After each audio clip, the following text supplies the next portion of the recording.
आज हम बात करने वाले हैं श्रीकांत वर्मा की एक बहुत ही पावरफुल कविता हस्तक्षेप के बारे में और समझने की कोशिश करेंगे कि कैसे एक मुर्दा, एक डेड बॉडी पूरी की पूरी खामोशी को तोड़ सकता है। कविता की शुरुआत ही होती है एक ऐसे सवाल से जो ना दिमाग को झकझोर देता है। और सवाल यह है कि जिस जगह को हम शांत समझ रहे हैं, क्या वहां सच में शांति है या फिर डर से पैदा हुई एक खौफनाक चुप्पी।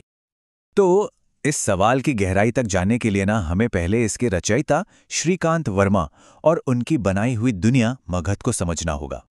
तो श्रीकांत वर्मा थे कौन?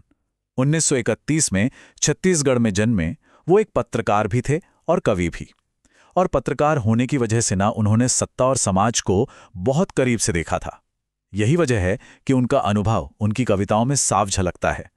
मगध उनका सबसे फेमस काव्य संग्रह है और हमारी कविता हस्तक्षेप उसी का एक हिस्सा है। अब एक बात क्लियर कर लेते हैं, यहां जो मगध शब्द है उसका मतलब हिस्ट्री वाले मगध से बिल्कुल नहीं है। नहीं, ये तो एक सिंबल है किसी भी ऐसी तानाशाही हुकूमत का जहां आवाज उठाने की हिम्मत करने वाले को कुचल दिया जाता है। सोचिए, एक ऐसी दुनिया जहां बोलने की आजादी ही नहीं है। तो कैसा है ये मगध? चलिए जरा महसूस करते हैं इसकी खामोशी को। एक ऐसी शांति जो असल में शांति है ही नहीं बल्कि डर से बनी है। कविता शुरू होती है और हमें सीधे उस डर के माहौल में फेंक देती है। लोग इतने खौफ में जी रहे हैं कि कोई चीखता तक नहीं। हाँ, एक मामूली सी चीख, उसे भी रोक लेते हैं। क्यों? क्योंकि उन्हें डर है कि इस छोटी सी आवाज से भी कहीं सत्ता की झूठी शांति टूट न जाए। और ये डर सिर्फ चीख तक नहीं रुका है, नहीं, बात इससे कहीं आगे है। लोग दर्द में चीखते तक नहीं है। सोचिए जरा, उन्हें लगता है कि उनकी चीख, उनकी तकलीफ भरी आवाज मगध की व्यवस्था में एक दखल अंदाजी होगी। मतलब दमन इतना ज्यादा है कि लोग अपनी बेसिक ह्यूमन रिएक्शन, अपना दर्द भी जाहिर नहीं कर सकते। और यहीं पर ना हमें शांति और खामोशी के बीच का जो बारीक सा फर्क है उसे समझना बहुत जरूरी है। देखिए, मगध में जो है वो शांति नहीं है, वो एक थोपी हुई जबरदस्ती की खामोशी है। असली शांति तो तब होती है जब न्याय हो, जब लोगों की सहमति हो। ये वाली खामोशी तो बस डर और जुल्म की निशानी है। लेकिन सवाल यह है कि क्या इस तरह जबरदस्ती चुप करा देने से सच बदल जाता है? बिल्कुल नहीं।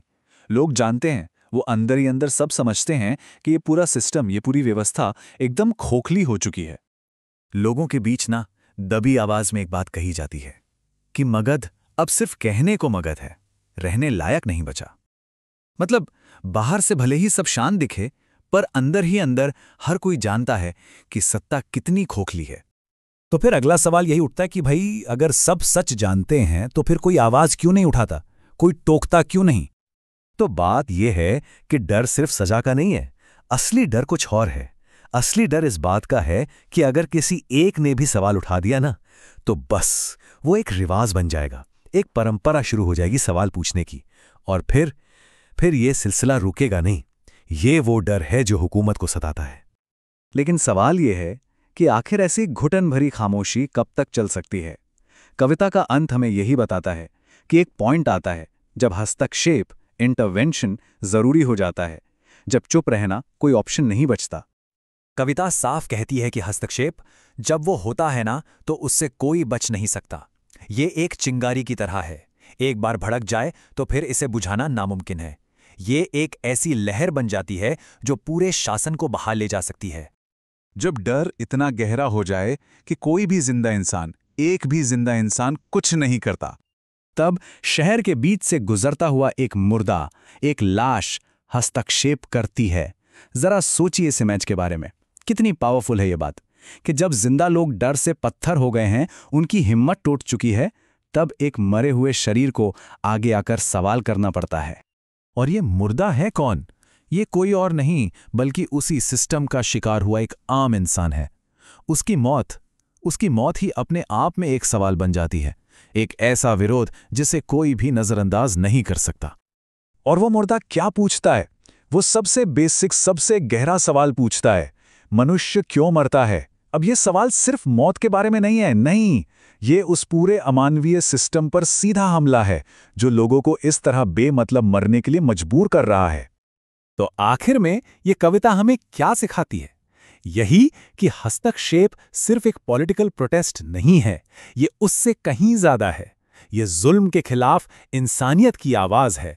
ये हमें याद दिलाती है कि हर जान की कीमत है और किसी को भी यूं ही चुपचाप मरने के लिए नहीं छोड़ा जा सकता। और आखिर में ये कविता हमारे लिए एक बहुत बड़ा सवाल छोड़ जाती है सोचने के लिए कि किसी भी समाज के लिए ज्यादा खतरनाक क्या है, हस्तक्षेप या खामोशी।